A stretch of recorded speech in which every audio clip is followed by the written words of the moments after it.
to toe. Every home roll, every way they blow. We live for the ball, hitting net, every high, every low, every swing. From Bruce and dreams, relegation reign. We sing it out through joy and pain. Every tackle, every win, we're right back in it once again. Up the sweat, up the sweat. We wear and bleed red and white. Up the sweat, up the sweat.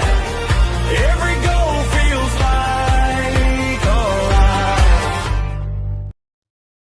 Good evening, everybody. Happy Monday, and welcome to Fools Rushing #UpTheSwin. I'll be honest, I've heard it multiple times, and that chorus still gets stuck in my head. It is outrageously catchy. AI have done a wonderful job with that.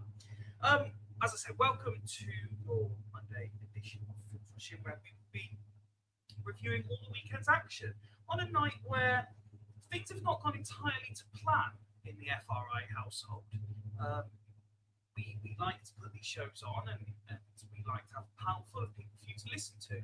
Our panel full of people has slowly reduced in expecting numbers as the night's gone on, and with the exception of one, all that are left are going to be late. So we're hoping tonight you might see myself and 3 or 4 other fools.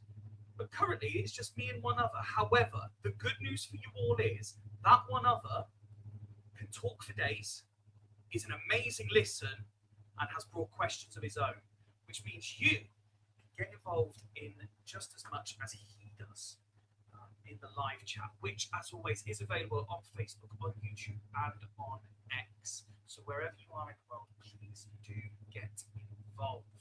I can see what I've got. Nigel's in first. Sound ropey? Do I? I'm exceptionally quiet. Am I really? My mic is fucked. Oh dear, hang on 1 second.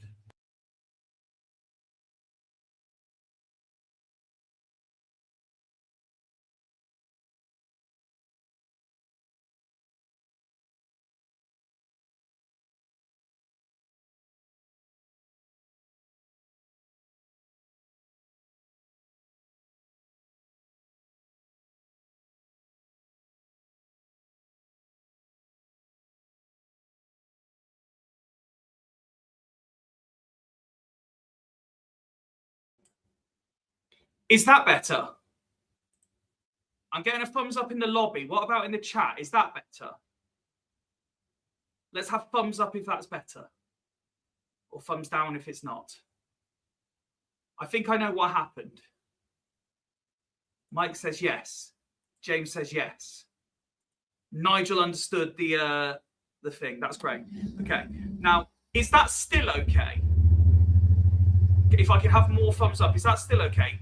Basically what happened was I had a move around after lower league look last night, and I've moved my light and I've moved my fan and everything, and I think the fan knocked the microphone out. Fixed it, yes. You heard none of the intro. It was all right. It was just the same as normal. Still quieter than usual. Is that since I fixed it, or since I said, does it still work? Everyone else is saying yes, Mike. Maybe it's you. Anyway, let's carry on.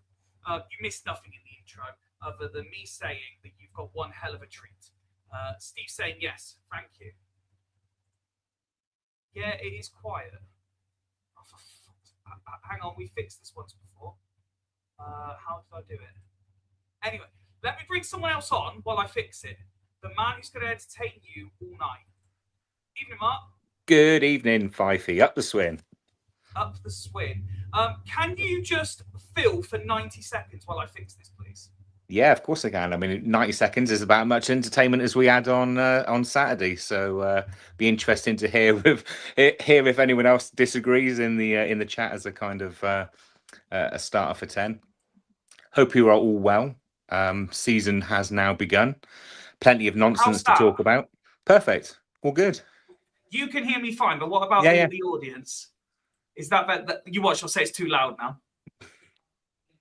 Mark's volume is normal. When you enter, I've done that. I've just woken up. Did we win? We'll come to that in a minute. I need to know if my microphone's working. Absolute prime content. Prime content, this is. Perfect. Right. We'll keep it like that. Lovely stuff. Mark, welcome. Me and you have a lot to discuss. But we're not going to get ahead of ourselves, mic issues or not. We're going to do things properly, and that means we have an intro question. Awesome. And because it's just you, Yeah. I'm going to allow you 2 answers. Okay. And this is on a topic Steve's saying fine now, Nigel's saying good now, excellent stuff. This is on a topic that me and you both enjoy, music. So I follow a couple of different accounts on Instagram that ask various different questions, and I don't know if you're familiar with them, but there's a New Zealand, I believe, based radio show called the Ash London Show. Not heard of that one. Ash London Show, they do like a type of question, and they've done various series, and they've trended on Instagram because of these, and they get asked a question, and their current one is the one I want to ask you. And when I say you, also everyone watching along, because I know how you love intro questions. I know how you love music-based intro questions. So today's question is, what is the greatest year in music? The greatest year? Yeah. Whoa. To give you an example, and this is an obvious one, I'm going to say Usher. He's got a whole song dedicated to the word yeah. Oh my God, the greatest year. That's really tricky. Just What is the greatest year in music? What was the song that Sky Sports did that had the yeah? What was that? That's a great track. I know the one you mean, yeah. I don't know who that's by. Do you know Mike Dixon will tell you that song. He will absolutely know that one. Texas. It's Texas. I know the band. It's Texas. I can't remember what the name of the track is though. But that's got to be up there. Other songs involving the word yeah. Oh my word. I mean, no bands actually use that word these days, do they? Or have you got like modern examples from your own answer to that question? So there is Hall of Fame by the Script. Yes. There is a fantastic yeah at the start of the chorus. Okay. What about Four Non-Blondes? There's another good one as well. Four Non-Blondes. Oh God. Yeah, that's really tricky. I might have to sit and think about that. Inner Smile. Yes. Yeah. That was the first one that came to mind, Mike, to be perfectly honest. And also because it's football related, it does kind of make me come to mind probably more so than other tracks. There are probably loads of tracks called yeah that I can't even think of. What I will do is let me see if I can reload the video that I was watching that prompted me to ask this question and give you some examples that they said. Okay, that'd be good. To give you, so they ask loads of these questions, and they do series because there's the main host who's Ash, and then her 2 people that she does it with, and they all put one in. So it's like what is the greatest key change? So they'll all put one in, but they do like series 1, series 2, and then they'll do it like 10 times before they move on. Nice. Mike says the oh yeah in Charles and Eddie's Would I Lie to You just made me laugh. Garv's here. Now Garv is a music guy. He will know. Garv, tonight's intro question. He's a bit busy this evening, which is why he's got us on chat instead of being on with us. Garv, tonight's intro question. What is the greatest year in music? Show greatest. Yeah. Let me see if I can get you some examples. I'm thinking of 60s examples now. There's She Loves You by the Beatles. That's got a good yeah in it. Or yeah, I should say. I'm showing me age now, Fifey. That's the problem. That's one for our older viewers. Do you know what? I really should look at the analytics to see what our audience breakdown is. I wonder whether we attract older viewers or younger viewers. Well, I wonder if it's in the 4884 model that the Holloway employs, bringing it back to football. 4 in the under 18 bracket. Well, look, while I look for these, let's get into the proper discussion, and I'll bring it back once I. See, like here's the best ever key changes. Which DJ Khaled song is this? It's just him saying DJ Khaled in different songs. Cheers. When did that actually? That's a very good question to throw back to you, Fifey. You know where I think it's mainly rap artists that do it. They give their names in songs. Yeah. When did that become a thing, and why is it relevant? 2010s, and it was to make them relevant because people Right. Okay. So like DJ Khaled, DJ Khaled, in all of his songs. It used to kind of wind me up. Now there's a lot of rappers do it. Yeah, and I think initially it used to really wind me up because it's just like, well, I know it's you that's singing because I know the name of the artist and the song, but yeah, bit of a strange one. Garth says, did you say yeah or year? The hybrid Swindonian Leicester accent is thrown out. Is the East Midlands starting to hit the accent now? Yeah, as in yes, not year. Yeah. So yeah, I went Usher for mine, but I will keep looking for this video, and when I find it, I will play it for you so you have an idea of some of the other ones that they came up with, because they had some really good ones. But we are here tonight to talk about clean sheets. We're here to talk about 0 shots on target, and we're here to talk about new signings. We kicked off the league campaign with a 0-0 draw, the only 0-0 in the bottom 2 divisions of the EFL, in a game which won't be fondly remembered by fans of either side. Yeah, that's exactly the one I went for, Garv. Yeah, you're on the right path there, mate. Swindon, and I've said my piece on this. I did obviously the watch along where I was able to express my points. I also did lower league look last night. So if anyone's interested in what I had to say, they can go back and they can find that. I'm interested in what you think, because I know that you've really looked at this from an analytical point of view. You've got pros and cons. But to set the tone of where I was, just so you know, you fully understand, I thought we showed glimpses where we looked like we could be good, but we lacked the quality in any area of the pitch to fully dominate. And it was a frustrating outcome because Northampton were there for the taking, in my opinion.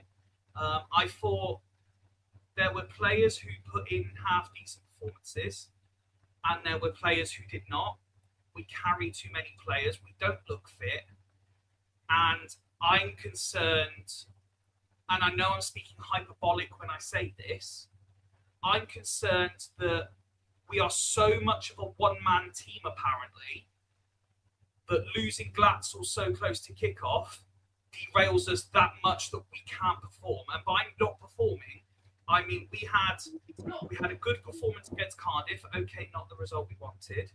You had people go to the likes of the Leyton Orient friendly and the Forest Green friendly and say, we can see what Holloway's trying to do now.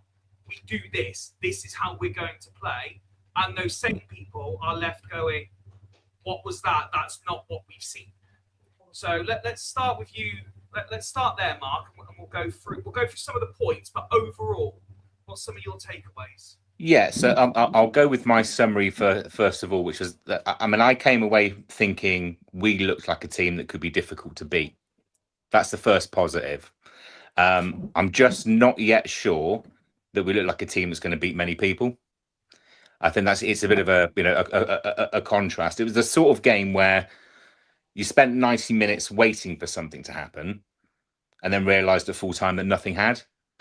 And that applied to kind of both sides. I mean, I think the big positives for me were the centre back pairing for, I guess, a league debut for, I forget the Australian's name. I'm not even going to try and pronounce his surname yet, but I thought he looked like he could potentially be a solid League Two defender. One thing he does have is endeavour. He puts his head where it hurts, and that's exactly what you want at this level. Wasn't shy in the tackle or the hustle, and I thought he looked competent alongside Negru, who had a fairly decent game.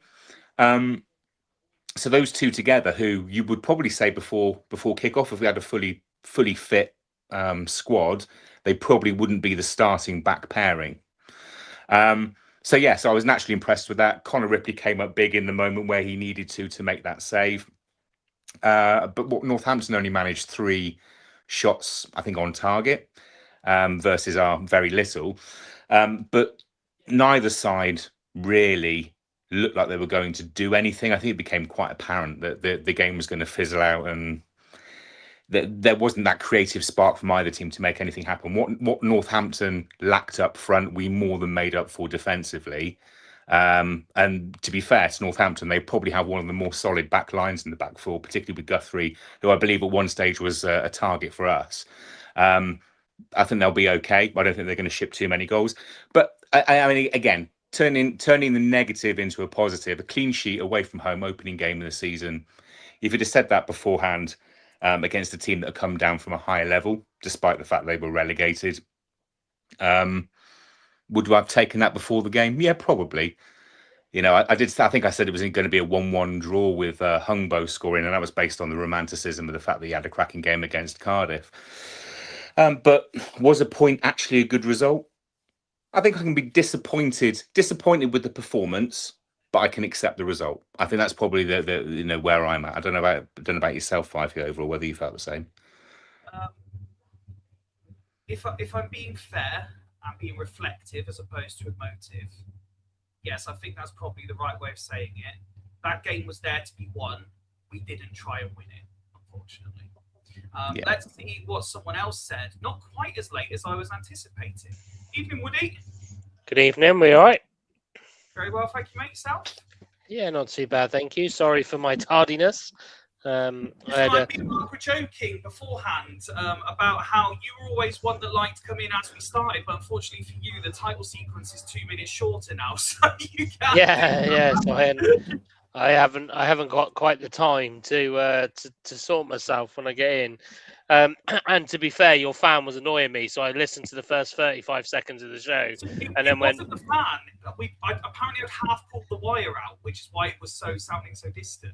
Oh, okay. You do sound a bit distant to me now as well, but yeah, maybe that's just because my ears have just adjusted to it now. But yeah. Well, before we get your initial takeaway on the game, you do have an intro question to answer. Okay. And again, you are something of a music fan, so I think you'd be well equipped to answer this. I asked Mark and tonight's audience, what is the greatest yeah in music? Yeah. So this isn't like the funny way you said that word the other night, and you don't mean year, is it? This is actually No, it's not that. yeah. I said Usher, yeah.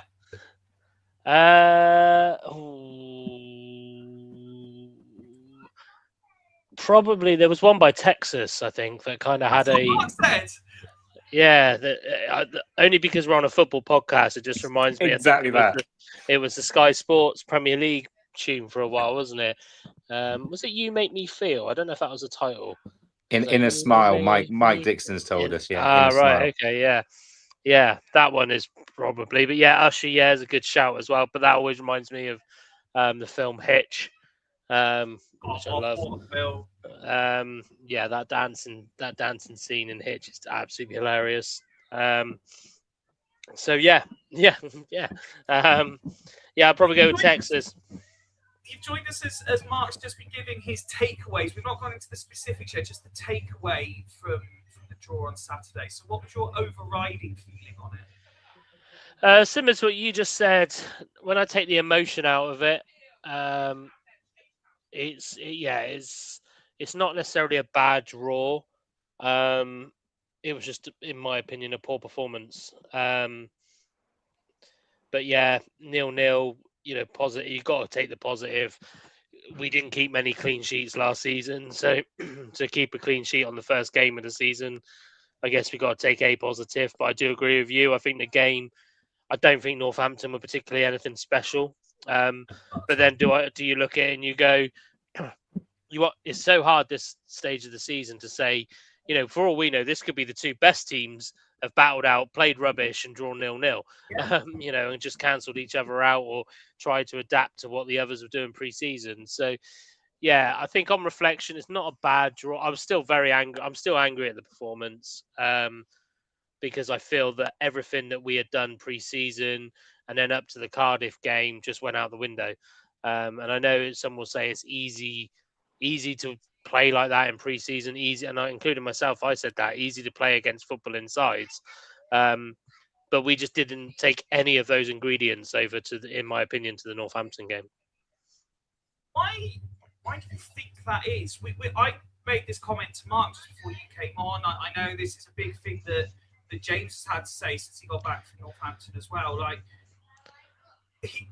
there was a lot of positives to take from the likes of Leyton Orient, Forest Green, Cardiff in the build-up to this moment. And like you say, all of those positive things just weren't there to an extent. And as much as I sort of tongue-in-cheek said it was a fundamental flaw, I can't be having that we are that one-man dependent, that Glatzel being injured changes the whole dynamic of the team. Yeah, and I just think that, I mean, we spoke about it when I was on my way down to Paul yesterday, that my biggest issue with it was Glatzel's out of the equation, and then we decided to square peg and round hole, and tried to mess around with too much. You know, I think regardless of who we were playing or how we were playing, in my opinion, and it's only in my opinion, what we did against Cardiff was working. And we should have tried to carry that on. And I don't know whether it's just because Glatz got injured that Holloway's kind of panicked. I think he's probably trying to answer the question, right, okay, we can do this against a championship side, we can do this against a League One side, but can we do it against a big old brute in Northampton? And, you know, we had to approach the game slightly differently, I guess. But I just think that it was the wrong approach. It was, in my opinion, was just it was a wrong approach. And the thing is like you say, clean sheets were good. It's great that we kept a clean sheet on the opening day of the season, and we didn't keep many last season. But when not many teams kept clean sheets against us last year either. So when you think that, I think a lot of us went into this season thinking we would score goals and, you know, we might be a bit tighter defensively, whereas actually it was almost like the completely swap. We were, in my opinion, very good defensively and I'll come on to that later, but then didn't offer anything in the final third. So, yeah, it's, I don't know. There's something wasn't right. In fact, multitude of things wasn't right. I'd like to think that Holloway will maybe dress that up this week and talk about it in one of his pre-match presses. Well, before we talk about moments, of which there wasn't many from the game, let's try and work out what didn't click. So starting with the defensive unit, as you guys say, Bickley did what he had to do for the most part. There were a couple of punches that went a bit wayward, but other than that, nothing much to worry about from him. Clark was fine at right back. Equally, Kirkman was fine at left back, although I have seen one or two weren't overly impressed by him, but I thought that was maybe a bit harsh. I thought Negru and Kalen were good together. Negru had one lapse of judgment, in which case I described it last night as he just rolled the red carpet out for the attacker to run past him. And then after that, Kalen come off, I'm guessing, a fitness concern. I know we mentioned it on Friday, Woody. I'm worried if that's a predetermined centre-back substitution. And what was more concerning is that the minute Tafazorli came on, we were even worse. We became worse defensively, in my opinion. So that's possibly, if we start with the defensive unit, Mark, that's my viewpoint on it only. What did you make of it? No, I agree. You don't piss about with the spine of your team when it's playing well, particularly the centre backs. And I saw no real justification to take Kalen off the pitch to bring Tafazoli on, who's clearly not fit, regardless of what anyone says. And to be honest with you, Northampton weren't really the side that would bombard in the box with aerial duels in any case where he would have earned his salt. What happened and what nearly cost us was the fact that we were playing quite a high line. And there was that one moment where Tafazoli was completely outpaced. And that's a real concern. I mean, he has his place in the squad, and I don't doubt his defensive qualities, but he's not a centre-back that's going to do a Knight Labelle role of being that emergency defender that is able to hold up the play and get in the way of somebody and do that grunt work. He has to be the enforcer to get his head to the ball, first of all, and that was a real concern. Where I'm going to change it slightly is, I want to look at the first half first of all, because that's where I'm going to be overly critical of how we set up to play. There were enough comments in the group beforehand, particularly from Ben and I, actually, with regard to where's the width in that lineup. Where is the width? Okay, and when you consider who was playing in the middle of the park, we didn't have a natural six or that ball winner or somebody that could dictate play. I was really concerned about how we were going to recycle possession and get it into the areas that we needed to. And lo and behold, it was incredibly scrappy. Clark is clearly off the pace and not quite right. I don't care what anybody says. He can be captain fantastic, maybe 2 or 3 games a season.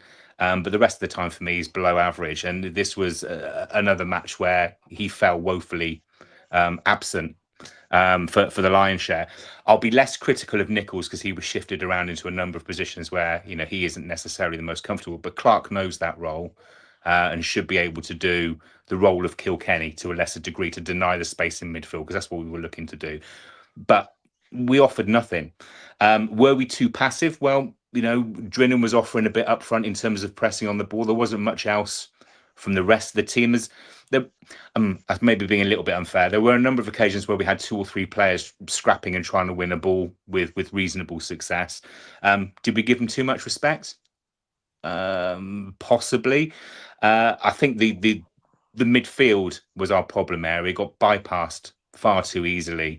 And when we did the hard work, this is the bit that always frustrates me. It frustrates me at grassroots level as well, where you do all that hard work, you get back into good defensive positions, you hustle and win the ball, and the first thing you do is you panic and lump it up front, or panic and kick it into space where there's nobody who's got a chance to win the ball and giving the ball straight back to the opposition. Now, if Swindon did that once in the first half, they did it 100 times.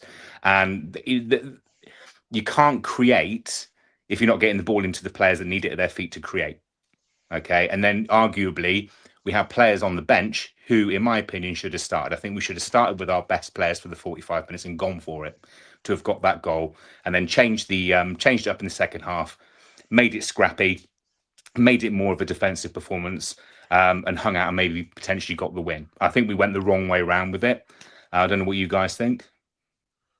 No, I mean, this is where it's going to be very interesting for me, because I always enjoy that sort of watch the game on TV versus watch the game in the stadium debate and the different perspectives that you see. So I pretty much agree with you. I know a few of us did ratings in the Fools chat, which we don't often do. I know Woody's quite good at it, but the rest of us don't tend to do it. But a few of us did it, and I gave Millard my highest rating because I thought the one thing he did, and I know I'm moving ahead of where I was, but I'm kind of circling to what you said. I thought he ran the entire time. He was the one that was really engaged in that press. He was running right to left, centre, and everything. He was the one that when Drinan was through, he was making the run for what I like to call the FIFA pass, where you just pass it across the goalkeeper.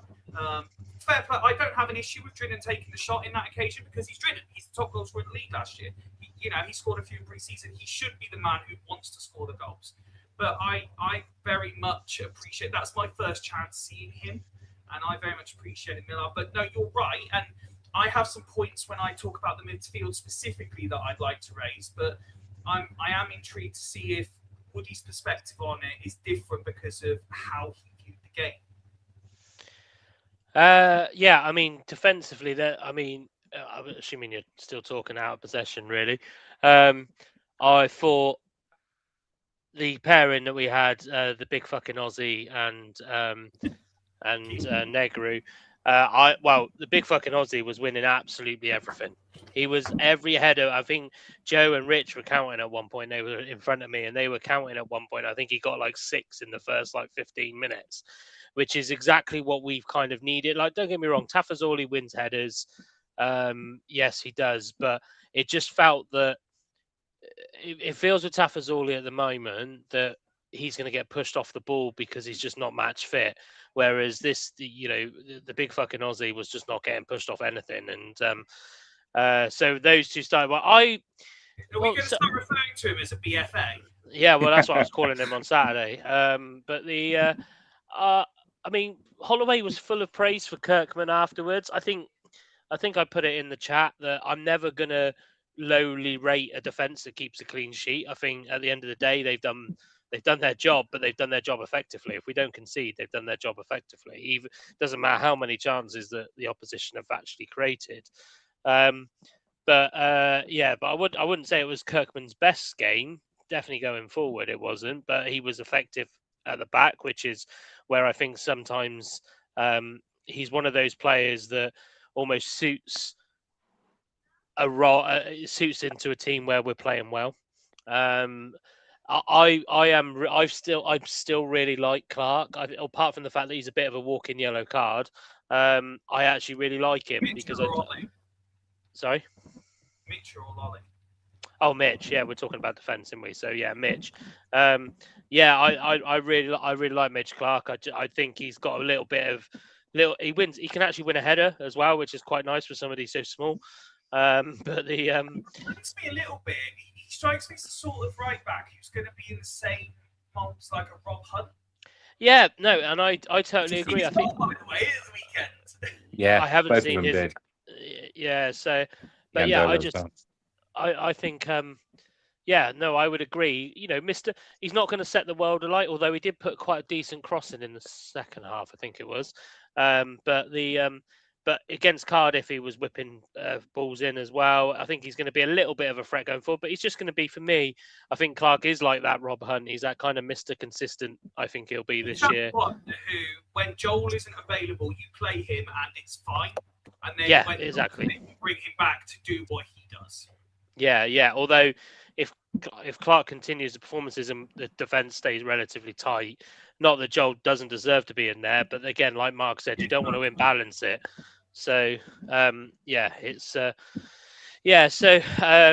I think when you think of how easy, I mean, I could have played against that midfield on Saturday. So when how easy it was to break through, I think what people probably don't realise is how busy the back four actually were as a result of that. And obviously I think probably the best player of the game was I can't remember if he came on for Northampton. I think he's on loan to them. He should have scored at the end, I think, or nearer the end. Biggs? No. Touch to it and it went wide. Possibly, yeah. I can't remember. I'm sure his name was Biggs or something. Like he was for me. He was one of their best players moving forward. So, it's good. They had a lot to deal with on that aspect, although they didn't break into our box. But maybe it's about time we were able, as Swindon fans, to be actually say well done to the defence for not allowing it to happen so often. We're not used to saying that. So if there's anything that maybe we did get right, it was probably the defensive setup in our third anyway. Going for in the other thirds, I'm not sure we were too wise. From a midfield perspective, and this is where the most debate's going to come in, I think, because there's probably a tinge to, and we try not to, but we're only human, there's probably a tinge to personal preferences in this as well. But I'm very, very intrigued by people's opinions on the midfield. And this is the reason why. I have seen many people really criticise Nichol's performance. Now, don't get me wrong, he was not fantastic. But for me personally, and again, I'm going to ask both the same questions, Nichols was definitely not our worst player on the day. I thought a lot of what he did was fine. It was neat and tidy enough. He certainly put in a shift until he got himself injured. We're hoping it's just cramp and not an actual injury. But also I noticed that whether it was by design or what they were organically doing, he and Middlemass were alternating their positions because they both wanted to be in that same position. So I noticed, for example, at the start, Middlemass was more out on the left. And then 10 minutes later, you look, Nichols was out on the left. Now, we all know Nichols isn't a player who needs to be out on the left wing. But he was obviously trying to allow Middlemass to do what he can do, because the change in approach, change in direction, the inability to execute the game plan, however you want to say it, Middlemass was one of those that seemed most effective, because everything that you wanted to see from him, you could, again, it's just my perspective on it, you didn't see. But I thought that the way Middlemass and Nichols were alternating positions, and clearly the communication between them, I thought that was, if I'm looking for positives, and I appreciate I'm reaching, but that would be one for me that none of them were clearly happy with what they were being asked to do, but they were both doing a job there. By comparison, you look at someone like Clark, and similar to what you were saying earlier, he's the driving force in this team. He's in the position he wants to play in. And aside from skying a shot over I don't know how he's got it that far over the bar from how close he was, he did absolutely nothing else to affect the game. You could tell he's not fit, you could tell he's out of form, and you could tell he's just been put in because of who he is. The exact 3 reasons I don't want him in the team. But I suppose beggars can't be choosers when you have a lack of options. So, Mark, let me ask you, and we'll do that same way round, so we get the different viewpoints on it. So, what was your take on the midfield, generally speaking? Well, it was definitely our weakest area. We lacked creativity, and that's probably down to the players that were having to play and perform in the way that they were asked to, as we were at the bare bones level. I think part of the reason why our midfield was overrun, and this is where I'll be critical of Nicholls' game as a overall. I'm not going to besmirch him and say that it wasn't, it was a poor performance. It wasn't great, but it was fairly average but he was probably the pick of the midfielders overall. But my frustration there is when he loses the ball, he doesn't chase back after it to win it. It's just like it's almost somebody else's responsibility. Now, regardless of where you're playing on the pitch, if you're the player that's lost the ball, you're accountable for going back and winning it. I don't care. I expect, if you make a mistake or you get possession ripped away from you, then you should be the one that wants to make up for it and go and win that ball back. Otherwise, that opposition player's got the measure of you, and you're living rent free in their head. And that there were a number of times where he had his pocket picks, and I don't know whether or not that's because he's potentially carrying an injury. He looked like he might have been at stage. I know he went down with cramp towards the end, but that kind of maybe made me think about it in reflection as to where maybe he does have something there. But we were missing a proper six. We had nobody there that was breaking up the play and threading a pass through the lines into the players that can to do the work further up the pitch, the exciting creative stuff. And Holloway waxed lyrical, for the lion's share of last season. Your defensive players are there to win the ball and give it to those in front of you. You can go and put it in the back of the net and do all the fun stuff. So he knows that's what he wants from his team. But yeah, the midfield was sadly lacking. Thankfully, Northampton didn't have much in the midfield that allowed them to dictate the game.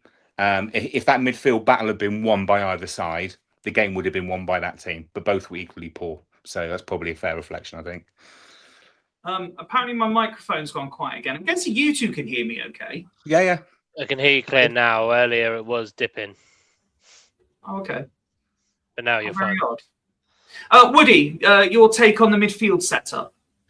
Yeah, and I think part of the problem was, and I mentioned earlier about square pegs and round holes, I don't think we really set up in a true 4-3-3. We kind of went a bit 4-1-4-1 almost, and which I think is why we saw Middlemass go out as wide as he did with Millard on the other side. And I don't know, it might have been a bit negative because it's quite ironic because obviously we were all talking earlier about there was no width being played when actually I agree that we didn't play very well. We didn't use the width, but we did. I feel that we always had a fullback and a midfielder in front of him. But yeah, so I think Clark. I felt like looking at his performance, it felt like he was like forced into the team, or we're trying to wedge him into the team, and we didn't need to. I would have much rather have had, like Mark said earlier, have some. I mean, we'll talk about him later, but I wasn't massively impressed with him either. But I would have much rather had someone like Hungbo start, and then actually stick with the three that were the midfield three against Cardiff. And because I think the reason, not that it excuses his reactions to some things, but Nicholls was kind of, if he was playing in that like that 1-4 in the 4-1-4-1, he's very stretched, and he's just. And I think they were talking about on Loathed Strangers, like we're talking, and don't get me wrong, Fifey, we were sat there last season, weren't we? Or nearly 2 seasons ago now, saying, "Oh, Nicholls has done all right in that holding role," but we're talking about somebody who by trade for most of his career has kind of been that attacking midfielder, attacking minded player, and now he's being asked to be that solo holding mid, with like literally zero help, because Virtue looked dead on his feet, which I thought he did a little bit at Cardiff, but he just found some space every now and then. And then obviously, like I say, Clark the game just went past Clark, completely just went past him. Like you say, that apart from that opportunity he missed, it just went past him. And I think, yeah, we were a bit struck of options, I guess, on the bench and things like that. And I'm not saying we should have started Pearman on the first, after he'd only been in the camp for 24 hours. But I think that it might have been better to kind of stick with what was working the weeks before, and then change it, like Mark said, to solidify it. Even if you go free at the back and bring Tafazoli into the back, if you're looking to tighten it up. So, yeah, it is. I do agree. It's weird because I'm sat here saying it's what lost us the game, but we didn't actually lose the game. But it's what prevented the game. It's what cost us the win. Yeah, it's what cost us the win, because the defence were having to deal with what they had to deal with because the midfield weren't picking it up, and then the midfield weren't creating anything for the front three either, or even the midfielders and the forward. They had to kind of do it all themselves, which I think, and I know you're going to come on to later, which is probably what led to some of Joinan's frustration in that second half, because it does build on a player. It does grate on a player when you're not getting the service. You're making the runs, but you're not getting the service and things like that. So, but yeah, in terms of the midfield, as the midfield three that we would probably have expected to play, it was a bit disappointing. Now, you're both coaches. With regards to this 4-3-3 that we're playing, that we've adopted for this year, can I ask, in your opinion, and yes, okay, Saturday wasn't a great example either way, but which one was the fundamental failure? Is it that the midfield three didn't really create for the attacking three? Or was it more, and again, maybe you've got a different viewpoint than me, or is it more that nobody from that three in midfield supported the three and made a fourth when we did attack? Because the only time, the minute we did, if I'm looking to try and find positives in this, the minute a midfielder joined, Ollie Clark had a chance. Middlemass never got close to shooting. Nichols never got close to shooting. Clark made one run, got an opportunity, blazed it over, but he got an opportunity. So is it that they didn't create the chances for the three that should score, or is it that we need someone to go and support that three to make a four? I think personally, you need your midfield to create the opportunities, because the moment you're asking one of the front three to create their own opportunities, so to speak, you're taking a player out of the game. You're taking an option out of the game, which is why you bring in players like Virtue and arguably Nichols to a certain extent, who should be able to, and Middlemass, to kind of be able to pick out that front three and those front three. And what you end up doing, in my opinion, and obviously Mark might say differently, if you're relying on your front three to be the creative force, you end up bringing that front three back into positions where people get irritated with them, kind of, like I say, it looked more doing like the Harry Kane thing. Yeah, doing the Harry Kane thing, and it, like I said, it looked more like a 4-1-4-1. So Millard was getting dragged back in, and obviously we saw Middlemass have a stint on left midfield, and we had Nichols having a stint on left midfield, and I think that leaves your striker isolated. And I think so for me, I mean, it could be down to the tactics that they were asked to deploy, but if your midfield three aren't creating and they aren't protecting, then what are they doing?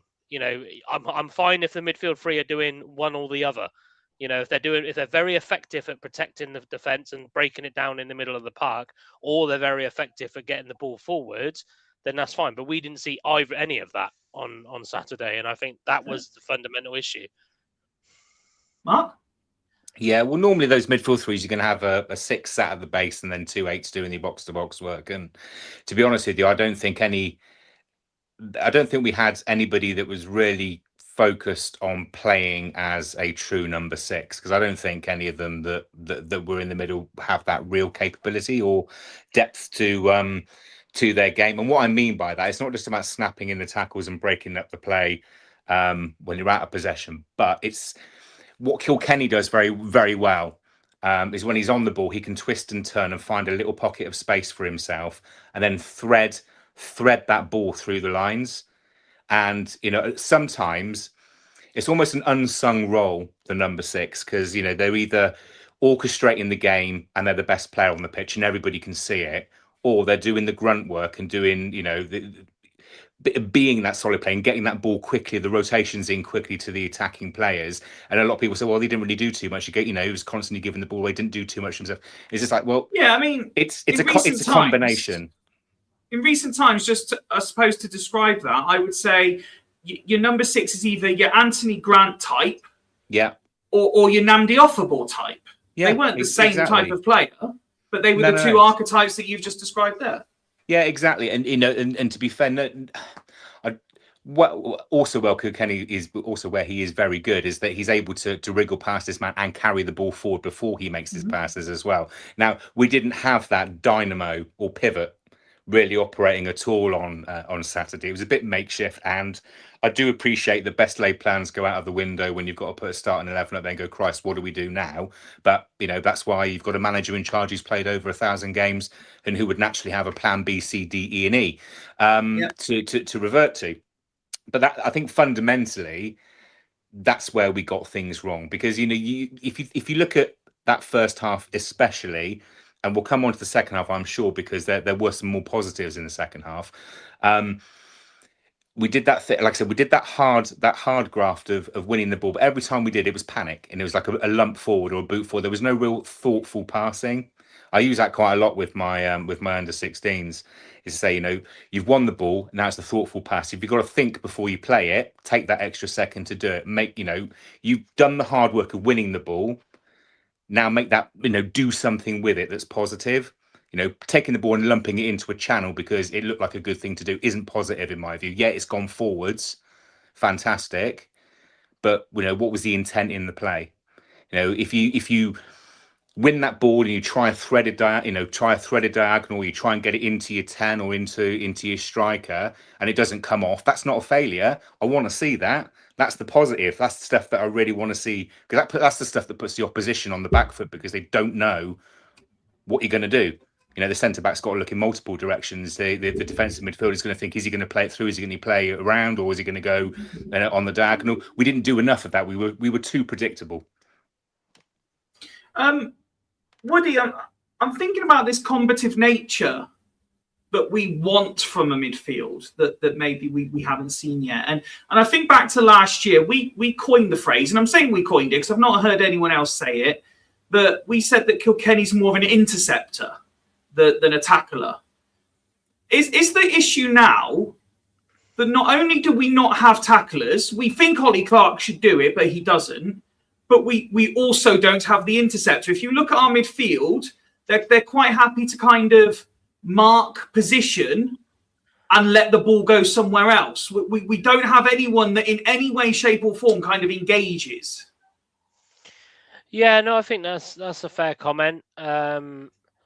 I think, yeah, we don't have anybody, and like you say, Kilkenny was potentially that role a little bit, but it's I think when you look back at it, the way we praise Clark is probably more for his attacking ability. The Virtue we've signed for his attacking ability. Nichols is naturally more attacking. So you kind of got three midfielders in there that are designed to attack. So I guess it would almost be unfair of us to expect them to be able to do the 6 work as Mark was describing. And yes, we are missing. I don't know anything about the new lad, whether that's something he does. But yeah, it was definitely missing. It was missing last season, even with Kilkenny playing, because Kilkenny was that link-up play, the guy that was making it, the guy that was making it happen.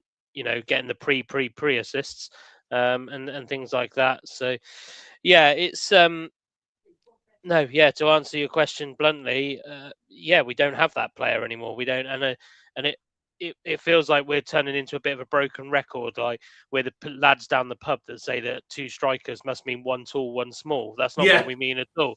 We are, you know, it is genuinely the fact that you do need somebody in there who can either break up play, win the ball for you. You know, I always said about George McEachran, free attacking midfielders, no shots on target. But I always said that one thing I loved about George McEachran was that the way he could win the ball. You know, he would win the ball and not normally come out of the challenge with the ball. You know, rather than just being that blocker. We haven't got a blocker, or we haven't got a ball winner. So it's and that was evident in my opinion. And like Mark rightly said, because Northampton's midfield wasn't that impressive either, that's why we got away with it. But we go into that with Cheltenham this weekend, we're struggle. Yeah, I agree. I think it might be slightly different because obviously I'm sure will Debayo be back from suspension for a start? Oh yeah. Yeah. Well, I was going to say, do you think if Debayo had been available, do you think he would have played that role on Saturday? I think that's where Holloway wants him to be that role. I think he wants him to play that role, to be honest. But then again, we think, well, what's the new lad's purpose then? You know, if he's coming in as that holding midfielder, is he having second thoughts about Debayo playing in that role or something along those lines? He's having second thoughts on Tafazorli, and Debayo has to go back to centre back. Well, yeah. I mean, let's not get started on Tafazorli. Well, this new lad is going to be playing left back anyway, Woody. You know that, right? Yeah, that's true. Yeah. But yeah. Debayo might suit that role a bit more, but again, I feel that with Debayo, you're then going to need 2 runners who are fit, and Virtue's not fit. Clark's currently not really fit. Middlemass could do it, but then it's like, who goes on left wing? Well, I mean, Glatzel might be back this weekend, mightn't he? There's kind of hints that he might be back. Precautionary, yeah. Yeah, it was just a precautionary. Again, everything seems to be fucking precautionary at the moment. But yeah, it's if that is the case, then obviously I'll be pleased because that means we put Middlemass back in the middle, where I think he belongs. Yeah, no, absolutely. I mean, we're jumping ahead slightly, but I have to just go on the back of what you said there, Mark. I don't know if you've seen this, but someone had given a kind of overview to our new signing, and we will talk about him later in the show. And one Swindon fan, in typical Swindon fan nature, replied to this overview and just said that basically the Newcastle fans ended up saying, really needed a senior loan to develop and build on his superb engine and top mentality. Brilliant. I hope he and Holloway treats him well down there. To which this Swindon fan sarcastically retorted, he'll get run into the ground, played out of position, usually at left back, and return injured and shell-shocked in January. But other than that, it'll be fine. we laugh. We laugh with side-eye. Yeah. If you look that up in the dictionary, it's alongside the word Swindoned. It's been Hollowayed. Okay, well, we've done defence and midfield, so let's talk about the attack. And considering how much I like a rant about when Swindon aren't at their best, I would like to focus on relative positives to start with, at least. I thought for the first 50 minutes to an hour, I thought Drinan was doing the things I wanted him to do. I will give him the benefit of the doubt that his teammates weren't creating for him, but he seemed to be trying to create for his teammates. He was the one that put the cross in for Hungbo's miss, which I still don't know how he's let the defender get there first, but I'll let you guys talk about that. After an hour, he was completely ineffectual and non-existent. Palmer did, other than one failed attempted through ball, he offered nothing either. I thought I really liked the work rate, the intensity, the commitment to the cause of Millard. I would really like, and I appreciate it's not likely to happen because Holloway will say he's not ready for it yet. I would like to see Millard and Hungbo either side. I think the two of them would work. They like to be wide and they like to come in at that back post. I thought Hungbo had moments, a couple of nice touches and stuff. But I'm still very concerned And we had that nice debate, was it on the last show, Woody, where I asked, do we want a 23-2 or a 15-10 striker? My concern is if Drinan doesn't score, nobody scores right now. And Drinan didn't look like scoring. Speaking of scoring, Oh, in the 97th minute, Cardiff have equalised against Wrexham. Considering there's only 6 minutes added on as well, that's why they say minimum. It's absolutely limbs. Absolute banter, that is. That's a banter of a goal. But yeah, just going back, like I said it earlier, I gave Millard my highest rating out of the team. I thought, like I say, I was very impressed by him. It just kind of fell away, and that's the concern for me. Is kind of everyone was like, it's not going to happen today, so I'm not going to make it happen today. And so, Mark, what did you make of what resembled an attack? Yeah, it's an interesting one. I think a team trying to challenge in the top of League Two, okay, we can't have too many games where the attacking threat is largely theoretical, because that's what it was on Saturday. It was all theory, no idea. To be honest, I was a bit surprised that Millard was taken off. What was it, about 52, 53 minutes, somewhere around that mark? He basically misplaced one pass, and Holloway said, that's enough. Because, you know, he was definitely full of running. I can't imagine that being there being a need to manage his minutes, considering he's been a part of the whole of pre-season and hasn't had any injury, and also has been on the score sheet. So that was a bit of a strange one, just to bring another player off the bench and onto the pitch. But yeah, I agree with you. I think Millard and Hungbo will offer pace and endeavour down those wings. Now, whether or not they're going to be able to create enough, I don't know. I mean, Glatzel's got end product, as we know, and also he's a shoo-in. When he's fit, he's definitely going to be starting, and the others will be a bystanders. But I do echo your sentiment about if Drinan's not scoring goals, where are the goals coming from? That you know, I will praise, and again, I'll praise that clean sheet as much as anything. I don't think, you know, any team that keeps a clean sheet, fantastic, right? But by the same token, did we do anything or enough at the other end? What were the stats? Was it 2 shots? 0 shots on target. I think they gave us 4 shots in the end and 0 on target. Yeah, and that's not ideal. I mean, again, you know, how much can we read into the first game of the competitive season, excluding the glorified pre-season friendly, which was Cardiff the week before? You know, League Two is what matters, and, you know, where we should be trying to get 3 points every single time. Yeah, what I guess the question is, was the problem Drinan, or was the problem the service into Drinan? I don't have a definitive. But yeah, both. Yeah. What we again, Woody, we'll probably all take your take on this. But I'm interested in as well, because as per usual, Drinan's full of his endeavour and running around, and yes, the frustration levels are there. I get all of that, but did he do enough, or was it a lack of service into him that was preventing us from really creating? I think I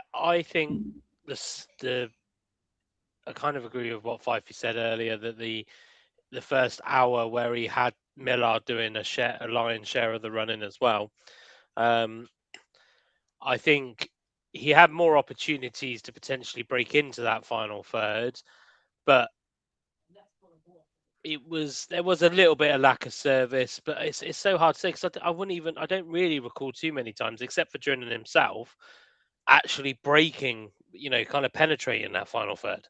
Like I say, it kind of, I think you mentioned it earlier, it was kind of the defence dealt with it, booted it forward because in a little bit of a panic, and then Northampton's back two especially were like 6'6" and 6'7" or whatever, winning everything that was coming towards them. And like I say, Millard was a hard worker, but Millard hasn't got the game nous at the moment to pick out those through balls to Drinan. So I'd argue, because Millard was probably our biggest threat going forward, his only outlet really was shooting. and he didn't do it enough. Well, he didn't do it at all. Whereas he hasn't had enough games with Drinan yet, really, to kind of work out where Drinan's running to. But I'd probably say that unfairly. I probably mean he hasn't had enough games in general to work out, kind of. He won't be playing against that type of defence with the under 18s and things like that. He'll be playing against ball-playing defenders. So has a lot more time on the ball and all of that in the under 18s. But so I think it would be unfair to say either way. Which one suffered the most? Was it Drinan's service or Drinan not being available for the service? Because I just don't think we broke into the final third enough at all. And again, does that come from the midfield? It might do. Does it come from the width? It might do. Or does it just prove Fifey's point earlier that if Drinan's having an off day, who else is going to put the goals in? Who else is going to put the effort in? This was the second question I had. Really, is we're probably a month away from Harry Smith coming back into the side. I believe it's mid-September. He should be fit and available for selection.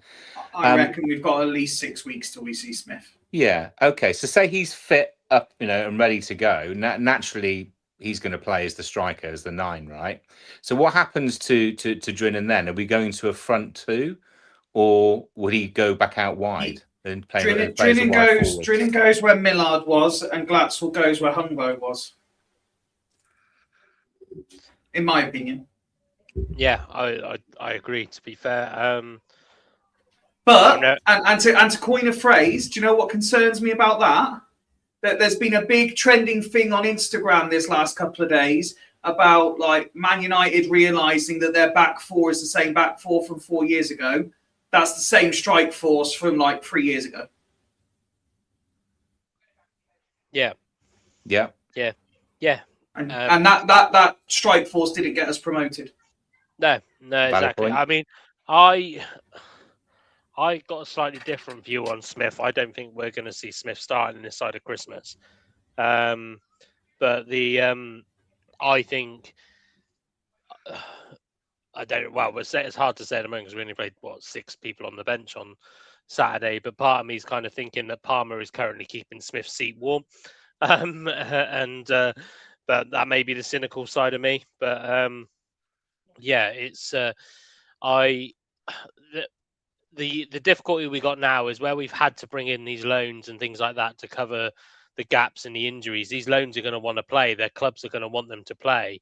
Hungbo is obviously not starting at the moment because there's an issue with his fitness, which makes me laugh.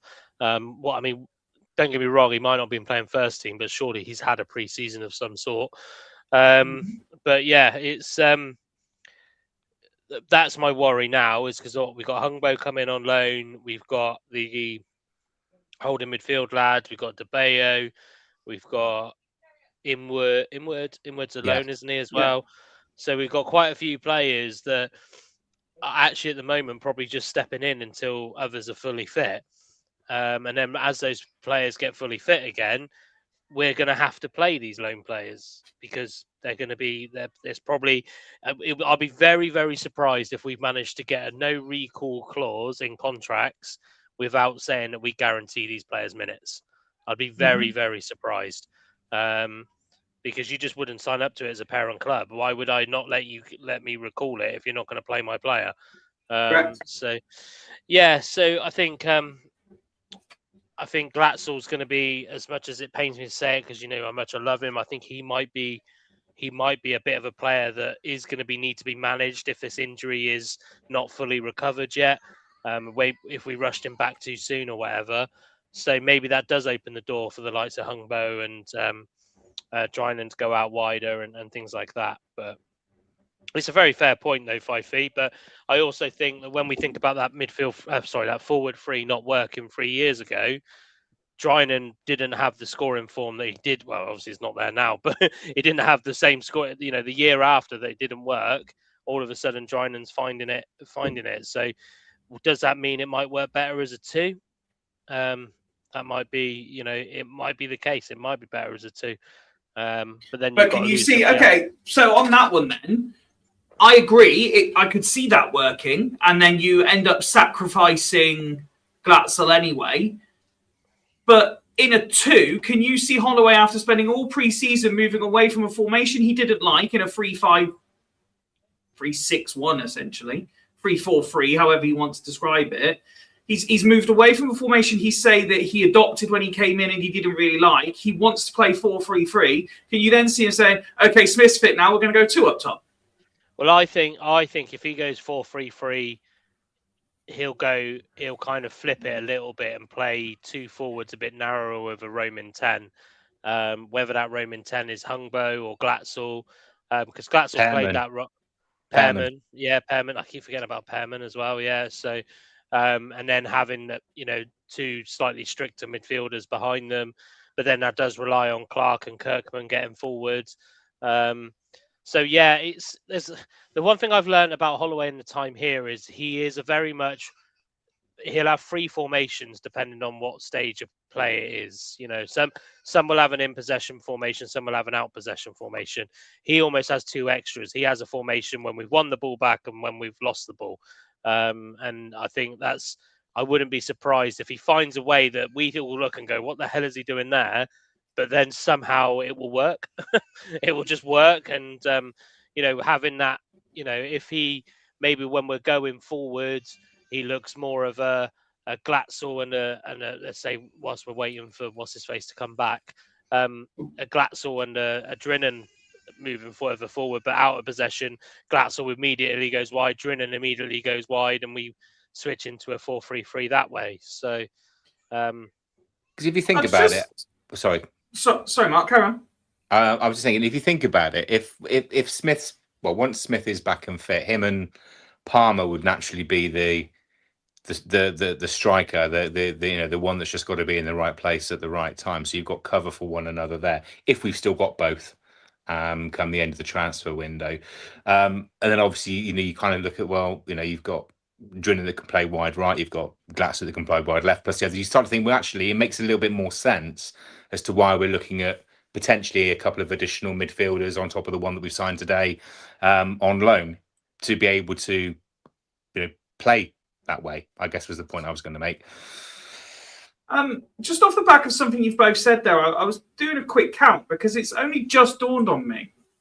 Are you guys, and I know I'm going a bit kind of sidestepping from what we were talking about for a moment, shock. Are you guys slightly concerned that we are still, 2-ish weeks away from the window closing? And for a change, 5 loan spots have already been used up. We've got the lad that we're going to talk about that was just signed from Newcastle. I can see there's a debate going on in the chat as to whether he's a CAM or a CDM. But we've got, if I remember correctly, Pearman's on loan, Inwood's on loan, Hungbo's on loan, and De Bayo's on loan. So with the guy today, that's 5. Yeah. Yeah.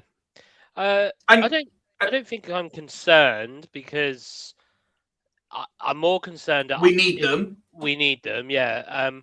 But at the same time, I'll be out when you can have 6, but you have 5 in the squad, isn't it? I think you're allowed 7, but only 5 in the matchday squad. All right, 7 for 5, so realistically, if you've got 5, you need 3 of them to be starters. They need to be better players. They need to be 3 of your best, 3 of your best, so to speak, in their position. 3 of the best players, because otherwise you can't just have a load of them sat on the bench. So yeah, I'm not overly concerned. What I am concerned about, as the same I've been concerned the whole window, the whole time the powers that be are here. My main concern is the fact that we don't have any money, and so as it gets closer to the end of the transfer window and we might actually need to put our hands in our pockets to try and get a player, we won't do it. And we'll end up with somebody who's had a career but now is injury prone, or we'll have somebody who is an unknown who has been released by their Premier League club and been playing Premier League 2 all their life. And that's my concern, really, from that point of view. Mike's not taking this versatility of football comment at all. I love it. Oh man, chaos in the chat. Love that. Okay, so on the whole, Northampton are a team that have come down, regardless of the fact that we all agree neither side played particularly well on the day. Northampton are considered promotion contenders, title candidates, whatever you want to call them. They were a team that were playing League One last year. Whether you like it to use it or not, we were disrupted. It's not the team we would have wanted to go into that game with. Is a point on the road opening day okay, Woody? Yeah, like I say, when I looked at it, took the emotion out of it. You can't win your home games, draw your away games. That's what that's the old way of approaching it, isn't it? So, I mean, we said this so many times last season, didn't we? If we can back it up, and I know Cheltenham's going to be a very different test, but if we can back it up with a win on Saturday, then all of a sudden that's not actually a bad draw at all. You know, we've got 4 points from the first 6 and blah, blah, blah. But then how negative that turns if we lose to Cheltenham and we've got 1 point from the first 6.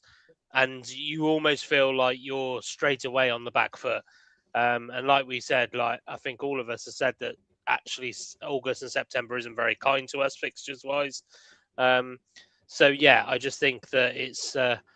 I think on reflection of it being away, it doesn't necessarily matter who it's against, in my opinion.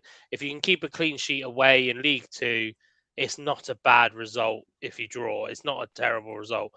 But the difference between it being a good result and an okay result is what we do on Saturday. Okay. Mark, for you, I'm going to ask a question that I already know Woody's answer to, because the question was put to us and we both replied exactly the same 4-letter word in about 2.5 seconds of each other. Holloway suggested post-match that he's still in a position where he's having to manage minutes in the early part of the season because players are carrying injuries from pre-season, and the disruption of the long-term injuries is something that he hadn't planned for, because who would? How long can we accept managing minutes as an excuse for what we witnessed on Saturday? Well, we can't. 0. Season started now. Season started now. Players have to be ready. Your squad has to be ready. I'm sorry, I'm not accepting that as this managing minutes bullshit can be shoved where the sun doesn't shine. To be honest, if you're going to sign players that are crocked, it's your own fault, isn't it? Or these guys have been off and done a hot weather training camp in Alicante over the summer that we've somehow paid for, and they apparently they were worked hard, and they've come back as probably the most brittle team of hamstrings we've ever seen, and those that are fit can only manage 15 minutes or 30 or 45, or it just, I've never known anything like it. I don't know, and again I'm going to go off on a slight rant here, but back in the days, back in the days of Lou Macari or Glenn Hoddle or Dennis Wise and Gus Poyet, okay, those players will work fucking damn sight harder than they are under Holloway, and I tell you what, the team looked better for it. Paolo Di Canio, probably another classic example. Those players were pistol whipped into shape. But he had this to say himself, didn't he? He said it's a new era, and I know that this really boiled Woody's piss, because he was sort of saying, like, sports science is something he's still learning, and they're a lot more involved in who can do what in terms of impact and time, etc. He said back in his day, someone used to get a knock, they'd be back in training and just get on with it. But you can't do that in this day. 2 words. Footballers are professional athletes. That's what you are paid to do. You are paid to keep yourself in good shape, and you paid yourself to keep fit, because that's what you get paid a decent wage to do. So this bollocks of allowing players to go over to the States during the World Cup and miss a load of pre-season because they were injured, I'm not having it. We're not buying that. I don't, and that, if that starts to become an excuse or a recurring theme, that's that you can come over and clap the away fans as much as you want at the end of the game. If you're going to start throwing that away as an excuse, you ain't going to get very far, because the fact that, I'm not being funny, but we've seen far too much over the years at Swindon to know when we're having the wool pulled over our eyes. So that's coaching behaviours. It's being allowed to happen, If they're, and I think the thing that was really winding me up at them is the whole training ground thing. We're a professional football club. I'm not being funny. Any of the coaching staff, medical staff, if Beaversbrook is a shit pit for professional players to train on, that would have been picked up months ago. Not just now. I think that's a bit of a red herring, to be perfectly honest, because we didn't have all of these hamstring injuries previously. But anyway, I'll climb back down slowly off of that soapbox. But no, in answer to your question, Fifey, I'm not giving 3 games, 4 games, 5 games, 0 excuses. Okay. I'm very much enjoying that. While we're having quite a civilized conversation about all things Saturday, Mike and James are going hammer and tong at each other in the YouTube chat. Love it. It's really refreshing to see. We do have other topics to discuss. So is there any other points that I haven't raised yet that you want to from Saturday?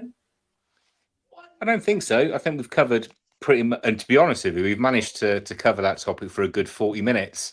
From a game that was you two, we only did 15 minutes intro. We've been talking about it for an hour.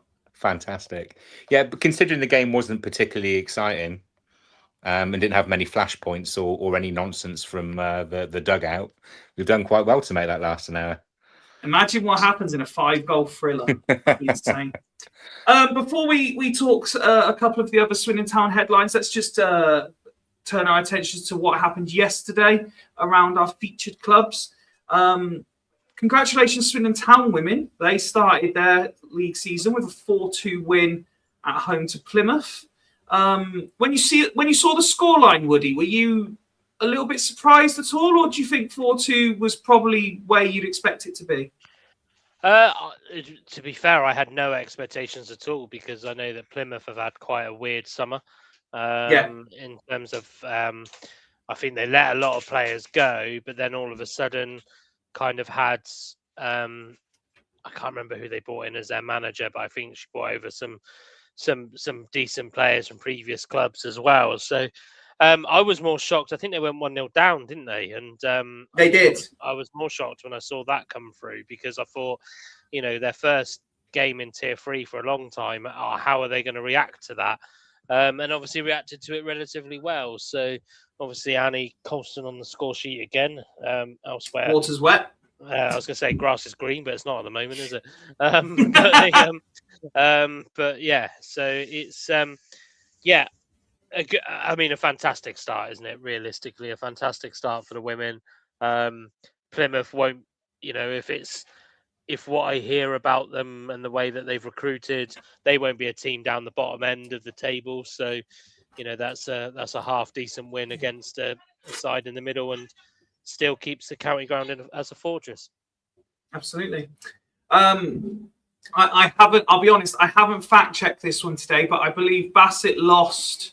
Normally I have it written down and everything, but I believe Bassett lost their pre-season game. Caution won theirs, but I would just like to shine a spotlight momentarily, if I can. Woody, first win for the Chips and Ham, up the Bluebirds. Yeah. We left it tense in typical fashion. 4-1 up with 20 minutes to go, and decided that we'd just let them find a way of beating us twice and make it 4-3 with 2 minutes left. But no, very positive performance. I think I was quite impressed with how we played.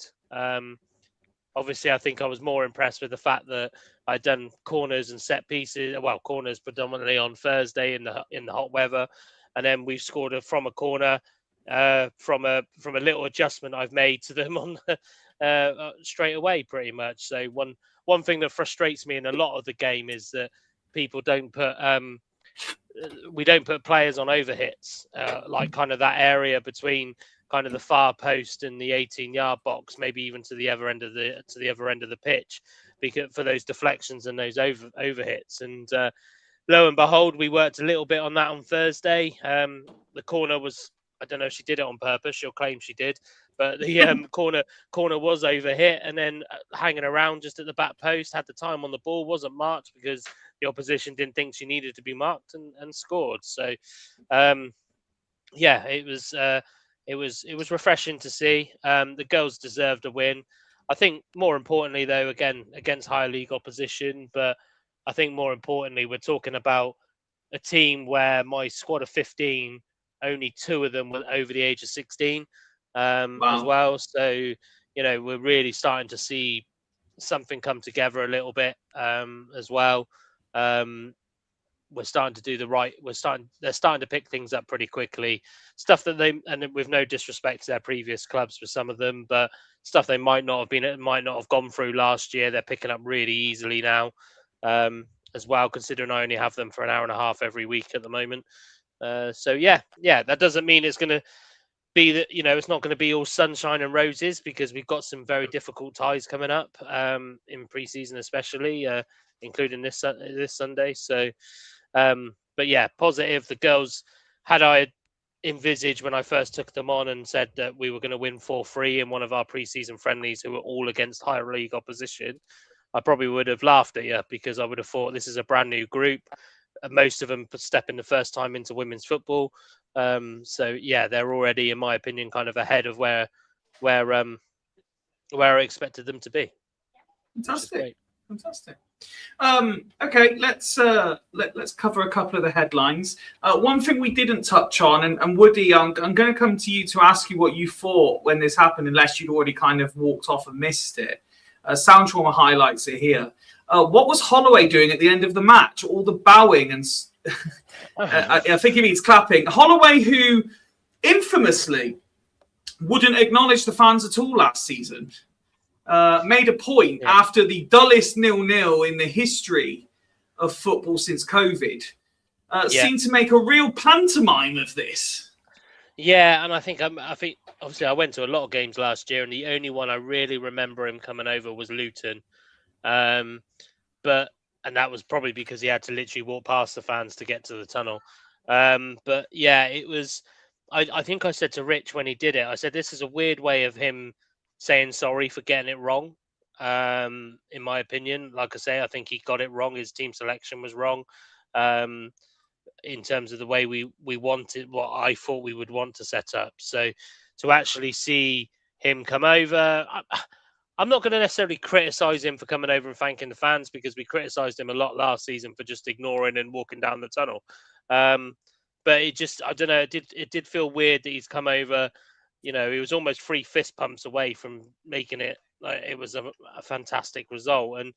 And but I don't mind showing a bit of appreciation. I think it was a bit weird at the time, but when you think about it retrospectively, he has just come over and just kind of thanked the fans. And I mean, there was a lot of us there. But the problem is what made me laugh was it wasn't necessarily a massively positive fan base. Like, we weren't terribly negative, but there was the chant of "We've had a shot." That was one that came out. We know how much he loves that chant. There was a lot of calls that Holloway sorted it out, and there was all of that. Maybe he just didn't hear it. He didn't have his Specsavers hearing aids in. But yeah, it was. I don't think I wasn't offended by it, but I just thought it was a bit strange. Okay. The big news that we have touched upon but not properly spoken about, Mark, was he did say that Swindon Town had agreed a deal to sign a midfielder and everything would be confirmed on Monday. Then all sorts of rumours got leaked. There was going to be a new McEachran in the team. That hasn't seemed to happen. We were going to sign 3 new players. That doesn't seem to happen. But it is a happy, and I'm guessing that it's Munda A, because I'll add the Y on the end because of the day it is. We have signed a midfielder. I'm going to refer to him as a midfielder, 19-year-old midfielder from Newcastle. So not to offend anyone in the chat, he seems to be able to play an attacking mid and defensive mid and all across the mids. He played a game in the National League Cup where he seemed to do a good defensive display. There is a video that's been shared, and I saw Alfie actually posted something on his coverage where he posted a video showing his driving runs, dribbling ability and shooting. Sorry, 3 games. Sam Drummer says, I thought Holloway was saying goodbye. Listen, we needed reinforcements. It goes without saying, Mark. Perhaps not what we were expecting. But, Newcastle have produced good young players, and in recent years have produced some very good young players. So we're hoping this is the next one off the conveyor belt. Yeah, absolutely. And it's one of those calculated punts that we seem to be taking from a recruitment perspective. And I'm not slandering the recruitment of this player at all, because if you look at his stats, I think they were shown in terms of his tackling percentages, his ball recovery, that type. Yeah, I can get that one back for you. Yeah, they were they're actually very good, and they have been consistently over the last sort of 2 seasons. And then I think there was the interview in the advert with one of the youth coaches there to say that he is physically ready, he's mentally ready for the men's game. So yeah, there we go. So taking that into account, it looks like a educated punt is probably the best way of doing it. Obviously you don't know how he's going to perform at League 2 level. But is he better than a journeyman? Potentially. Is he Elliot Lee? I mean, certainly not. That doesn't necessarily mean that we won't necessarily sign Elliot Lee. I would love for that to happen, because I think that would be an Anthony Grant-esque type signing for the team. But I think the only thing that concerns me, please correct me if I'm wrong, as I know the chat well, is he only 5'6", which seems to go against our grain of the height of players that we actually go for. Is he 5 foot? Was it 5'6"? I don't have his physical stats in front of me, I'm afraid. We're just taking on Anthony McNamee part 2. Yeah, exactly. Well, maybe minus the asthma. We will. Well, they've got to have some sort of injury record about them, Mark. Yeah, well, this is very some sort of fitness concern. James is not sure, but he wins headers. Yeah, exactly. So maybe he has a fantastic leap like a salmon. We will see. But let's see what the kid can do. If he can play in that role and he's comfortable in that role, then he's a shoe-in to to get games and prove himself. So yeah, apparently he's got his energy and work rate is second to none. And again, as I said about Millard and Griffiths Brown, all the fans need from a player to get them on side is that endeavour, that work hard. And if the mistakes happen, they're forgiven, because all we want to see are players trying constantly to do the right things. And if you have a team full of tries, you go a damn sight further than players that don't react or do the things they're expected to do. So I'm all for it. If he's going to bring energy in that area of the pitch and make stuff happen, fantastic. So hopefully he'll be one of the good ones. Yeah, no, I completely agree. We'll obviously wish him nothing but every success at Swindon, and we'll hope that we're cheering his name in no time. Mm-hmm. Woody, what do you think happens next? Because we've heard the rumours of 3 players coming in, whether that be clearly not today now, but this week. There seems to be a strong focus on midfield, and I was trying to state the case in the WhatsApp chat yesterday that there comes a point where you have too many midfielders, because say, for example, we sign 3. Now we've got 1, but say we sign 3 midfielders. Not all of these midfielders can play all the time. Now I know that they're all going to get injured anyway. But there comes a point where you have to say we have too many of something, unless, of course, it means the likes of Nichols, the likes of Ball are on their way. Yeah, and that's what I think will happen. I think if we are going to sign 3, we'll definitely see 3 go. Like we say, we can't have an overinflated squad. But Ball's still injured, isn't he? So I don't think he'll go. He won't go anywhere yet because he won't pass a fit test. So, but yeah, it will be. Yeah, I can't see a world now, especially now we signed that of the lad today. I can't see a world now where we don't let somebody go in order to bring somebody else in. I'll be very surprised if bearing in mind that Holloway said at the end of last season he wanted a bit more of a tighter squad going into this season, and I'm pretty sure we're probably actually not far off the numbers of last season at the moment. So when you take into account all the injuries, so yeah, and like you say, those injuries are going to come back at some stage. I guess one thing's for sure, I don't think it's been massively spoken about, but in the media, or whether I've missed something, but I think it's probably safe to say that Butterworth will be gone. Now I know he wasn't actually signed on for this season anyway, but I think unfortunately for him, if he hasn't got to the fitness level yet, I can't see Holloway taking a risk on him. No. Which is a shame, because I was really hopeful for Butterworth, because I thought the Butterworth we saw before he got injured was quite a handy player to have around. But yeah, I agree. I think the hamstring injuries across the rest of the squad have done him dirty there, to be honest. Yeah, it's yeah, and that's I mean, to tread on old ground, I think when Holloway keeps coming up with these things about the injuries around the hot weather and all of this kind of stuff, it's not all of that, because no one else is having this problem. No other club is having this problem. So, and whilst Beversbrook might be cracking up in different places now and all of that kind of stuff, and now we've reverted to the county ground again, we won't be the only training pitch that has that problem. You know, let's not forget that when Salford first entered the Football League, they were playing in a recreational park. They were training on a park, you know, with trees like Canterbury everywhere. So it's so it's kind of, I think he now needs to look. I would actually argue the opposite, and I know I do agree with Mark on the aspect of, you know, back in the days of Macari and all of that kind of stuff. Very good point from Jay there is, are we actually now overloading them? Are we overloading them in the week? Because fitness plays a funny thing. Fitness doesn't. You don't get fit by just continuously working hard. You have to. No, I'm at my fittest when I haven't done anything. Yeah, but you know, if you put a person through 7 days, let's say 5 days of intense training, they're not going to be that fit when they come out of it. Their muscles have had no time to recover. I guarantee you probably haven't got a proper nutritionist at the club apart from Tafazoli.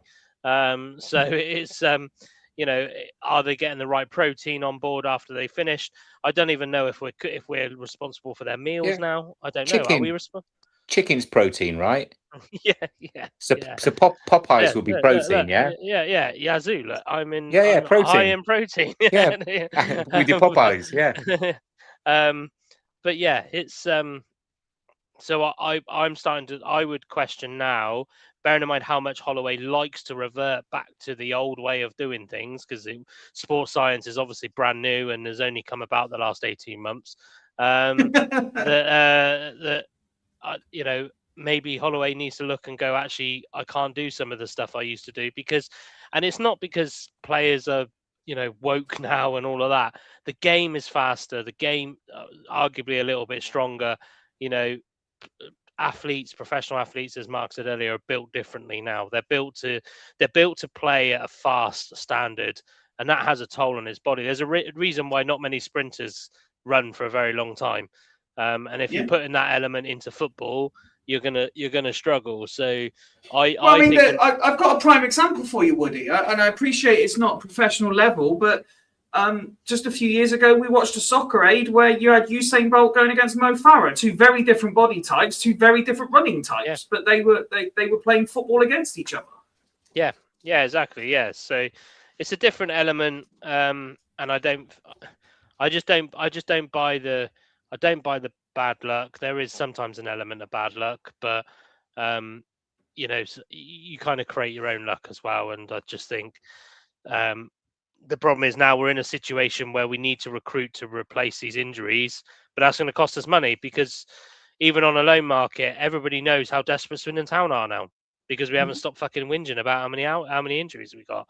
So everybody knows how desperate we are. So all of a sudden, a player that would have only cost 100k in installments, you know, 6 months ago, is now worth 300k in installments. So it's not that we would ever dream of going to six figures for a player, but yeah. So it's well. Listen, I think that's the perfect segue to end our review show. Gentlemen, thank you very much. The guest that we had lined up for tonight, we graciously allowed him the night off because he had other plans, but he is scheduled to come back on in September. So there are guests on the horizon. It's not just us. But of course, as we always say, if you enjoy what we do and you want to be one of our semi-regular guest panelists, we've had James in the chat. He comes on quite regular. John came on Saturday. He comes on quite regular. Let us know. We can get you involved. But yes, gentlemen, thank you very much for your time this evening. Very much appreciated as always. You're right, Mike. He did go on OSC instead, but with my blessing. He was going to do both, and I said, no, we don't want to overload you and make you pull a hamstring. You do OSC, and we've literally, the message ended, we've got dibs next time you're on co-coms. So he's doing co-coms, Steve Hale that is, he's doing co-coms for Colchester in September, and he'll be on our show on the Monday after to talk about that game. Yes, what have we got coming up? There is due to be some late limbs. The little Champ Manager series on, I think we're doing it tomorrow, actually. I'm putting an asterisk there. I'm ready to do it tomorrow. Whether my co-conspirator is, he's the constant letdown. And then we've got Fools Again on Friday as we preview the not derby, but semi-local rivalry with a very, very different looking Cheltenham. That's all to come on Friday, where we will have a whole raft of new players to discuss as well. But Mark, any final thoughts from you before we say goodbye? Up the Swin. Up the Swin. Lovely stuff. Thank you, Mark. And Woody? Don't put your balls in a bear trap. Fantastic advice all round. Thank you, Woody. And finally, from me, have a great week, everybody. Good night. Big thanks to Save on Tires. Arches Recruitment keeps the fire. Women's football stand up proud. Best at the course from the Trambum loud. Friends in the stands, hands up high. Chasing that blue sky from the first whistle to the final call. We're standing tall, we give it all. Promotion dreams, relegation reign. We sing it out through joy and pain. Every tackle, every win, we're right back in it once again. Up the Swin, up the Swin. We wear and bleed red and white. Up the Swin, up the Swin. Every goal feels like a light.